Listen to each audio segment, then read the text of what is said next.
Mimi hapa nimepima, nimegundulika mwenzio mjamzito.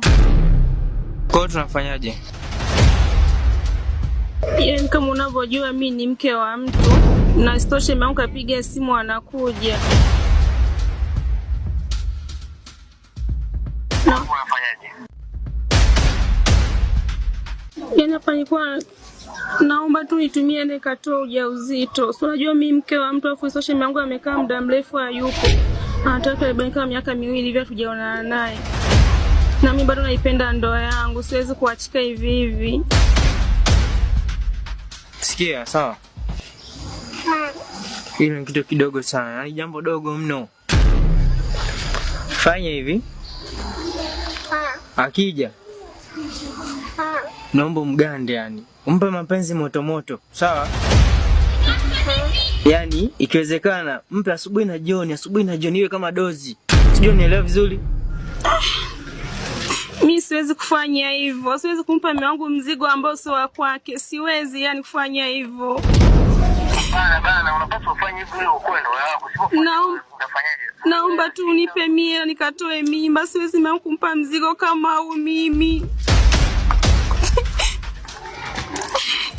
Nielewe. Nachokwambia. Fanya hivyo ili ukwenda wako. Lazima mimi sina hela. Tunafanya mimi sina hela, ndio nakwambia ili uweze kuisolve. Mkamia kule kule akija muonyeshe mahaba ya kutosha. Ile watu kule mke wangu alikuwa amemisi. Sio unaelewa?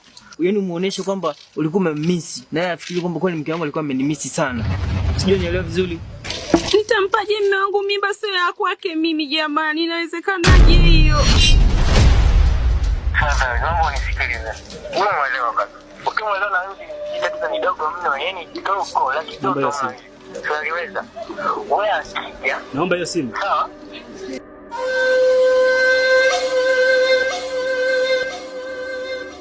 Kaka, hongera sana kwa kumtia mimba mke wangu. Yaani brother, umetembea na mke wangu ukaona haitoshi mpaka ukamtia ujauzito. Nimefikia hatua ukamdanganya kwamba inatakiwa nikifika mimi anipe penzi moto moto. Alafu baada ya wiki aniambie kwamba ameshika ujauzito wangu. Kwa nini huna huruma na mwanaume mwenzio? Kwa nini huna utu? Brother, mimi nampenda sana mke wangu. Huyu ni mke wangu wa ndoa. Huyu mwanamke nimeapa kanisani kwamba kifo ndo kitatutenganisha.